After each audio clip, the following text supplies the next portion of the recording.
Армысыздар менің қолдаушыларым. Менің арнама хош келдіңіздер. Егер менің арнама тіркелмеген болсаңыз, онда міндетті түрде тіркеле кетіңіз. Көп рахмет. Алланың нұры жаусын. Күн еңкейіп, көкжиекті қызыл ала шапақ бояп жатқан шақ еді.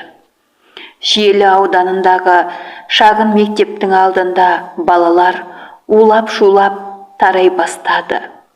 Әркім өз үйіне асығуда. Ал мектеп ішінде бір ер адам жүзі қатуланып, ой құшағында отыр еді. Ол тарих пәнінің мұғалімі Нұрбек ағай болатын.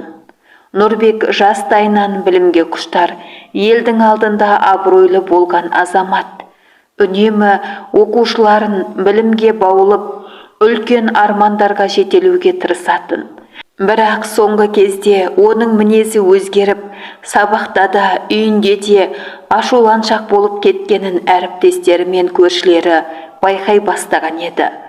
Оның зайыбы Мөлдір ауылдағы балабақшада тәрбиеші.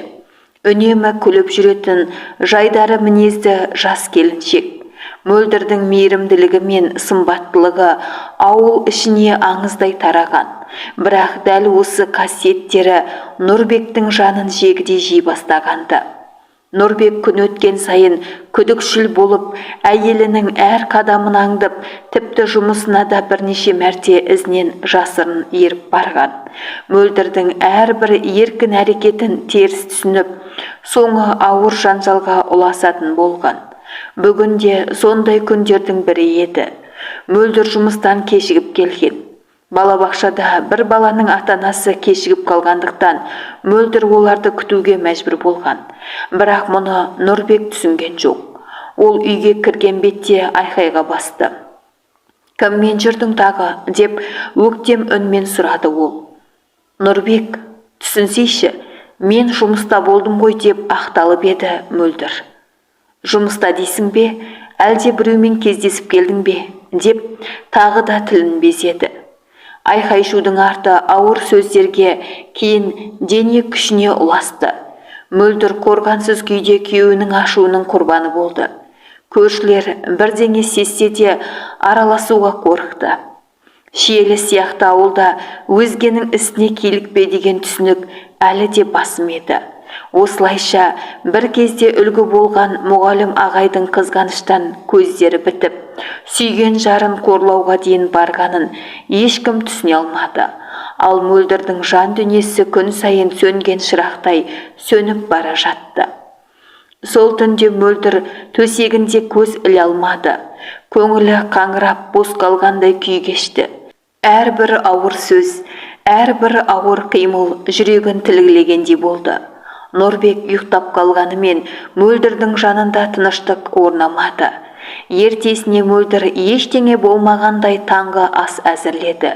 Шай құйып отырып, күйеуіне күлімсірегенде кейіп танытты. Бірақ ішкі әлемінде аласапыран дауыл тұрды. Өзінің осы үнсіздігі арқылы Нұрбектің ашуын бәсеңдетем бе деп үміттенді. Бірақ мұндай көндігудің соңы қайда апаратынын өзі де сезіп тұрғандай еді. Мектепке келген Нұрбек сырт көзге әдеттегі қалпында болды. Сабақ берді, оқушылармен әңгімелесті, әріптестерімен жай ғана сөйлесті. Бірақ ішіндегі алаулап тұрған күдік пен ашуды ешкім байқамады. Кешкісін тағы да жанжал басталды. Бұл жолы Мөлдірдің телефонына әріптес келіншектен келген хабарлама себеп болды. «Ертеңгі әдістемелік кеңсеге келуді ұмытпаңыз» деген қарапайым сөздің өзін Нұрбек өзгеше жорып тағы да әйелімен ұрысты. «Сен неге түн ішінде жазысасың?» деп телефонын тартып алып айқайлады ол. «Бұл тек жұмыстық хат қой, әріптес қыз жазды» деп Мөлдір түсіндіруге тырысты. Бірақ тыңдайтын құлақ қайда. Нұрбектің қызғанышы шектен шығып, көзін шел басқандай еді. Мөлдір өзінен өзі сұрай берді. Осы үнсіз төзуім дұрыс па, әлде кету керек пе? Бірақ қайда барады? Әке-шешесі шалғай ауылда бар өмірін осы Нұрбекпен байланыстырған. Мөлдірдің жалғыз жұбанышы балабақшадағы сәбилердің күлкісі, олардың аңғал көздері болатын. Соларға қарап қана бойын жинап, тіршілігін жалғастырды. Іштей бір күні бәрі өзгереріне сенгісі келді. Бірақ күн өткен сайын Нұрбектің қызғанышы мен ашуы өрши түсті. Шиелідегі тыныш ауыл ішінде ешкім сезбейтін, бірақ бір жанның жанайқайы үнсіз өршіп бара жатқан еді. Күндер өте берді. Мөлдір бұрынғыдай жарқын күлмейтін болды. Балабақшадағы әріптестері оның жүдеу жүзін, шаршаған жанарын байқап алаңдай бастады. Бірақ Мөлдір ешкімге сыр ашпады. «Жақсы ғой, бәрі жақсы», деп жымиып өте шығатын. Ал Нұрбектің қызғанышы күн санап ушыға берді. Ол Мөлдірдің жұмысына жиі барып тұратын болды. Кейде балабақша есігінің алдында сағаттап күтіп, оны аңдып отыратын. Көз қарасында сенімсіздік пен ашу қатар тұратын. Бір күні кешкілік тағы да үлкен дау туды. Мөлдір балабақшадан кешігіп келген. Бұл жолы балабақшада тексеріс болғандықтан тәрбиешілерге кешке дейін құжаттармен жұмыс істеуге тура келген еді. Бірақ Нұрбек оның айтқанын тағы да тыңдамады. «Мен сенің өтірігіңнен шаршадым», деп айқайлады ол. «Еркектермен жүріп келгеніңді сезіп жүрмін». Бұл жолы ашу тек сөзбен шектелмеді. Нұрбек қол көтерді. Мөлдір қорғануға тырысқанымен ол қауқарсыз еді. Жан дүниесі ғана емес, денесі де жаралана бастады. Осы сәтте көрші әйел Қатира апай айқай-шуды естіп қалды. Жасы 60-тан асқан ауылдағы көпті көрген әйел еді. Ол үндемей қала алмады. Үйіне жетіп есікті тоқпақтай бастады. «Аш есікті, Нұрбек, аш», деді ол ашулы дауыспен. Нұрбек тосылып қалды. Амалсыз есікті ашты. Қатира апай ішке енді. Бөлменің ортасында егіліп жылап отырған Мөлдірді көрді. Қатира апай бәрін ұқты. Көз алдындағы көрініс көп сөзді қажет етпейтін еді.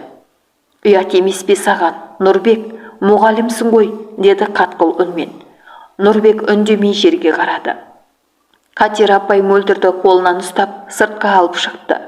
Үйінің бір бөлмесіне апарып орналастырды. Сол түні Мөлдір алғаш рет шын мәнінде ойланды. «Мен шыдау арқылы өзімді жоғалтып жатырмын. Бұл жол мен қалаған өмір емес». Өзіне өзі алғаш рет үнсіз, бірақ нық уәде берді. «Мен енді үнсіз қалмаймын». Мөлдір Қатира апайдың үйінде біраз уақыт тыныштық тапқандай болды. Бірақ бұл тыныштық ұзаққа созылмады. Нұрбек оны қайтадан үйге қайтарудың амалын тапты. «Өзгеремін, бәрі қайта жақсы болады» деген сөздермен Мөлдірдің көңілін қайта сендіруге тырысты. Мөлдір үміттенді. Бәлкім шынымен де бәрі өзгерер деп ойлады. Солай қайтадан өз үйіне оралды. Бірақ барлығы бұрынғыдан да қиын болды. Нұрбектің қызғанышы 2 есе күшейген. Ол енді Мөлдірге үйден шығуға да тыйым салды. Үй ішінде ылғи күдік пен ашу билеп тұрды. Бір күні кешкісін ашу үстінде Нұрбек қолына балтаны ала сап, үстелді шапты. Мөлдір шошып жанталаса қашпақ болғанда Нұрбек балтаны соғып жіберді. Қалың ағашқа емес, Мөлдірдің қолына тиді. Айға естілді. Саусағы кесіліп кеткен Мөлдір еденге отыра кетті. Қан шапшып ағып жатыр еді. Бозарып, әлсіреп бара жатқан Мөлдір соқ түсті. Көршілер шулаған дауысты тағы естіді. Бұл жолы Қатира апай мен тағы бірнеше көрші жүгіріп жетті. Есікті тарсылдатып зорға дегенде аштырды. Үй ішіндегі көрініс жан түршігерлік еді. Мөлдір қансыраған күйі еденде сұлап жатыр. Нұрбек шошып, не істерін білмей тұрып қалған. «Жедел жәрдем шақырыңдар» деп айқайлады Қатира апай. Бір көрші дереу телефон соқты. Көп ұзамай аудандық аурухананың жедел жәрдем көлігі жетті. Ақ қалаттылар қансырап жатқан Мөлдірді зембілге салып алып кетті. Ал Нұрбек болса өз ісінің ауыр зардабын алғаш рет толық сезінді. Бірақ бәрі тым кешеді. Мөлдірдің өмірі енді бұрынғыдай болмас еді. Аурухананың қабылдау бөлімінде Мөлдір ес-түссіз жатты. Дәрігерлер оның жағдайының ауыр екенін бірден түсінді. Қолы қатты жарақаттанып, саусақтарының бір бөлігіне ота жасау қажеттігі анықталды. Тез арада операция бөлмесіне апарып, жан сақтау шараларын бастады. Осы уақытта аурухана дәлізінде Қатер апай мен көршілер шулап жүрді. Олар болған оқиғаны ашына айтып, полиция қызметкерлерін де шақыртқан болатын. Бірнеше минуттан кейін-ақ көлік пен полиция келді. Олар Нұрбекті дереу қорқытады. Қолдарына кісен салғанда Нұрбек еш қарсылық білдірген жоқ. Үнсіз ғана жерге қарап тұрды. Оның көзінде үрей, өкініш пен шарасыздық қатар тұрды. Әйелге қол көтергенің үшін жауап бересің, деді полиция қызметкері қатаң үнмен. Шиелінің Тыныш ауылында бұл оқиға әп-сәтте жайылып кетті. Бүкіл ел естіді. Бір кезде үлгі болған мұғалімнің әйелін қан қақсатқаны жұртты қатты күйзелтті. Ал ауруханада дәрігерлер Мөлдірдің өмірі үшін арпалысты. Ота сәтті аяқталғанымен оның оң қолының бірнеше саусағы қайта қалпына келмейтінін мәлімдеді. Бұл Мөлдірдің енді бұрынғыдай жұмыс істей алмайтынын білдірді. Балақайларға ән үйретіп, қолөнер жасатып, ертегі оқитын Мөлдірдің енді өмірі басқа арнаға бұрылатын болды. Төсекте үнсіз жатқан Мөлдірдің жанарында тек мұң мен үмітсіздік қалды. Бірақ бір тұтам сәуледе байқалатын еді. Мен тірімін, демек қайта бастай аламын. Ал Нұрбектің үстінен отбасылық зорлық-зомбылық, дене жарақатын салу баптары мен қылмыстық іс қозғалды. Мөлдірдің тағдыры енді өз қолында еді. Ол үнсіз төзуден шаршап, әділдік үшін күрес жолына түсуге бекінді. Кешкілік аурухананың дәлізінде ауыр тыныштық орнаған. Мөлдір әлі де есін жимай, жан сақтау бөлімінде жатқан еді. Ал сыртта үрейлі хабарды естіген ата-анасы асыға жетті. Анасы Гүлшат апай мен әкесі Жолдас ағай ауруханаға келгенде тіпті дұрыс сөйлей алмады. Қызым қайда, қызым тірі ме деп анасы жан ұшыра сұрады. Дәрігерлер оларды сабырға шақырып, палатаға кіргізбеді. Жағдайы өте ауыр, қан көп жоғалтқан. Әзірге тек күтіңіздер, деді ақ халатты жас дәрігер. Әкесі қабырғаға сүйеніп, үнсіз тұрды. Оның жүзінен барлық үміт пен қорқыныштың арпалысын көруге болатын еді. Ал анасы орындыққа отыра сала егілді. Құлыным-ай, сені кім осындай халге түсірді? Жанында тұрған Мөлдірдің үлкен ағасы мен інісі де көздеріне жас алып басын салбыратты. Бүкіл жанұя үнсіз жылап отырды. Уақыт өте келе, түннің бір уағында дәрігерлер шығып, операция сәтті өтті. Бірақ оң қолының бірнеше саусағын сақтап қалу мүмкін болмады, деді. Бұл сөздерді естігенде анасы талып қала жаздады. Әкесі дәрігердің иығынан ұстап, бастысы тірі ғой, қызым тірі ме деп сұрады қалтырап. Иә, тірі, бірақ алда ұзақ оңалту керек деп жауап берді дәрігер. Сол түні жанұя ауруханадан кетпеді. Олар Мөлдір үшін дұға оқып, еденге отырып күтті. Әр минут өтпестей ауыр еді. Әсіресе анасының даусы үздік шығып жатты. Құлыным-ай, сені қорғай алмадық қой. Сен үшін бәріне барамыз, жаным. Әкесі де үнсіз күрсінді. Ер адамның көзінен жас көру сирек. Бірақ дәл сол сәтте оның да көзінен бір тамшы жас ақты. Осы бір ауыр түнде олар бір нәрсені анық ұқты. Мөлдір енді бұрынғыдай емес. Оған енді зор қолдау керек. Аурухананың ақ қабырғасы үнсіз еді. Әппақ жарық аппараттардың шырылдаған үні, тамшылар тамып жатқан тыныштықтың ішінен бір сәтте әлсіз дыбыс естілді. Мөлдір сәл ғана қозғалып кірпігін қимылдатты. Анасы Гүлшат апай оның жанында қалғып отыр еді. Қызынан шыққан кішкентай қимылды көріп, орнынан атып тұра жаздады. Қызым, Мөлдір жаным, тірімісің, деді сыбырлай жылап.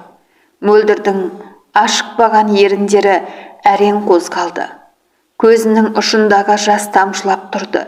Әрең дегенде әлсіз үн шықты. Апа, осы бір кішкентай сөз анасының жүрегіне күндей жарық сыйлады. Құлыным, тірісің, біз сенің қасыңдамыз, еш қорықпа, деді анасы даусын әрең тежеп. Әкесі де төсек қасына келіп, қызының маңдайынан ақырын сипады. Оның қатал қолдары дірілдеп тұрды. Мөлдір, сен енді жалғыз емессің. Біз бәріміз сен үшін күресеміз. Қорықпа қызым, деді ол жанарына жас алып. Мөлдір көзін әрең ашып, ата-анасының жүзіне қарады. Оларда реніште, ашуда жоқ еді. Тек шексіз махаббат пен мейірім бар еді. Осы сәтте Мөлдірдің жүрегінде кішкентай бір үміт шырағы жанды. Мен тірімін, менің отбасым бар, мен қайтадан өмір сүре аламын. Кішкентай саусағының қиылып қалғанын сезген сайын, жанын ащы мұң кернесе де, жанұясының мықты қолдауы оған қайтадан дем берді. Дәрігерлер де келіп, жағдайының тұрақтылығын айтты. Бірақ алда ұзақ ем, ұзақ қалпына келу керек еді. Сол күні кешке отбасымен бірге отырып, алғаш рет ашық сөйлесті. Анасы оның шашынан сипап отырып, қызым, өмір жолында құлағанда қайта тұру батырлық. Сен батырсың, бәрі артта қалады. Сен біз үшін ең асылымызсың, деді. Мөлдірдің көзінен тағы жас сорғалады. Бірақ бұл жолы қорқыныштан емес, махаббаттан. Аурухананың сүр қабырғаларына қараған сайын, Мөлдір өзімен күресіп жатты. Бір жағында өмір бітті. Енді не істей аламын деген мұңды ой тұрды. Екінші жағында әлі де бәрін қайта бастауға болады деген әлсіз бірақ қайсар үн шығып жатты. Әр күн ол үшін сынақ еді. Дәрігерлер оңалту емін бастады. Кесілген саусақтарының орнына арналған арнайы жаттығулар, массаждар, қимыл қалпына келтіру сабақтары. Ауырсыну да, шаршау да көп болды. Бірақ Мөлдір шыдады. Өйткені енді ол жалғыз емес екенін білетін. Анасы күнде таңертең жанында болып, дұға оқып жіберетін. Әкесі кешке жұмыстан шығып, ауруханаға келіп, үнсіз қасында отыратын. Бауырлары да сәт сайын телефон шалып, тілектерін жолдайтын. Бір күні дәрігер оның жанарына қарап, қаласаңыз арнайы тігін шеберханасына баруға болады. Бәлкім тігін тігу, қол саусақтарын жаттықтырып, көңіліңізді де серіктер, деді. Алғашында Мөлдір үрейленді. Мен қалай тіге аламын? Саусақтарың бұрынғыдай емес қой, деп ойлады. Бірақ ішінде бір сәуле жанды. Мен тырысып көруім керек. Анасының қолдауымен ол шағын оңалту орталығындағы тігін курсына жазылды. Алғашқыда ине мен жіпті ұстап үйрену оңай болмады. Жіпті саусақ арасына түсіріп жіберіп, қайта-қайта қайталады. Қолы ауырды, көңілі босады. Бірақ әр түйілген түйме, әр тігілген шағын ою оның жанын емдей бастады. Уақыт өте келе ол өзіне шағын сөмке тігіп шықты. Оны көрген анасы көз жасын тия алмай, қызым, сен қайта туған секілдісің, деді. Мөлдір де ақырын жымиды.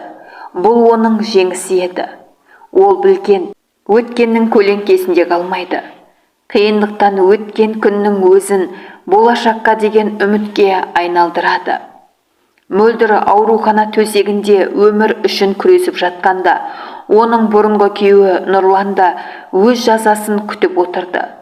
Оқиға болған күні көршілердің шақыртуымен келген полиция қызметкерлері оны сол мезетте тұтқындап әкеткен. Қанмен былғанған балта, үйдің астан кестеңі, бәрі айқын дәлел болды. Нұрлан алғашында өзін ақтауға тырысты. Мен оны жақсы көрдім, қызғандым. Сол үшін ашуға булықтым, деп шырылдады. Бірақ ешқандай сезім зұлымдықты ақтамайтын. Аудандық ішкі істер бөлімінде оған отбасылық зорлық-зомбылық, денсаулыққа қасақана ауыр зиян келтіру баптары бойынша іс қозғалды. Тергеу кезінде оның бұрында Мөлдірге қол көтергені анықталды. Бірақ бұрынғы қорқытулар, Қысымдар мөлдірдің үнсіздігімен жабылып келген екен. Бұл жолы үнсіздік болмайды. Ауруханада жатқан мөлдір де тергеушілерге шындықты айтып берді. Көз жасын сығып отырып, әрбір қорлықты, әрбір ауыр күнді баяндады. Көп ұзамай аудандық сот процесі басталды. Сот залында Нұрлан басын төмен салып отырды. Бұрынғы тәкаппарлық, кісілік қалмаған. Судья үкім шығарды. Қазақстан Республикасының қылмыстық кодексінің 106 бабының 1 бөлімі денсаулыққа қасақана ауыр зиян келтіру және 110 бабы азаптау бойынша кінәлі деп танылып, 6 жылға бас бостандығынан айырылсын. Сот залында тыныштық орнады. Нұрлан айдаладағы бос орынға қарай қарап отырып күбірледі. Мен бәрін жоғалттым. Иә, ол бәрінен айырылды, сүйген жарынан, абыройынан, бостандығынан. Ал мөлдір болса, ақырындап болса да, жаңа өмірге қадам басып бара жатты. Көктемнің алғашқы күндері аурухананың терезесінен күннің жылуы сезіледі. Мөлдір қолына кішкентай сөмкесін ұстап, ақ халатты дәрігерлерге бас иіп қоштасты. Рахмет сіздерге, деді ол, көзінде жас пен күлкі араласқан күйде. Бұрынғы әлсіз, шарасыз мөлдір жоқ еді енді. Алдында мызғымас мақсат тұрған өз өмірін қайта құру. Үйіне қайтып келгенде ата-анасы мен бауырлары оны жылы қарсы алды. Анасы дастархан жайып, әкесі бір уыс гүл алып келді. Бірақ мөлдірдің ішіндегі шынайы гүл оның өз жүрегінде бір жарған үміт еді. Бірнеше ай бойы емделгеннен кейін ол шағын тігін шеберханасын ашты. Қолы толық жазылып кетпесе де, әр тіккен оюында, әр жасаған бұйымында шексіз махаббат пен өмірге деген құштарлық бар еді. Ауыл адамдары оның қолынан шыққан дүниелерге қызығып, тапсырыс бере бастады. Тіпті аудан орталығынан да арнайы келетіндер көбейді. Бір күні шеберханаға ақ жүзді, жылы көзді бір жігіт келді. Ол мөлдірдің мектептен бергі танысы Ернар болатын. Бір кездегі бала арман бүгінде нағыз жанашыр адал досқа айналды. Ернар оған көмектесуге жиі келіп жүрді. Уақыт өте келе олардың арасында нәзік сезімдер оянды. Бірақ мөлдір асықпады. Бұл жолы ол ең алдымен өзін жақсы көріп үйренді. Өзіне деген сенімі оралды. Өзіне деген махаббаты күшейді. Бір жылдан кейін ол шынайы махаббаттың қандай болатынын сезді. Ол қорқытпайды, ол ауыртпайды, ол өзіңді қанаттандырады. Мөлдір мен Ернар шағын той жасап, қарапайым ғана отбасын құрды. Ата-анасы, бауырлары, достары бәрі шын көңілден қуанды. Той үстінде анасы Гүлшат апай мөлдірдің қолынан ұстап тұрып, «Қызым, сен бізге үміт пен өмірдің шын мағынасын үйреттің. Қиындықтан қайтпаған жүрек ең асыл жүрек екен», деді көзіне жас алып. Ал мөлдір өзінше іштей серт берді. «Енді ешқашан басымды төмен түсірмеймін. Өмірге күліп қараймын. Себебі мен тірімін. Мен еркінмін». Күн батқан кезде жаңадан отау құрған жас жұбайлар ауыл шетіндегі төбешікке көтерілді. Аспан ал қызыл түске боялған. Жұмсақ жел олардың шаштарын тербетіп тұрды. Мөлдір көкжиекке қарап күлімдеді. «Бұл менің жаңа таңым». Менің қолдаушыларым, назар қойып тыңдағандарыңызға көп-көп рахмет.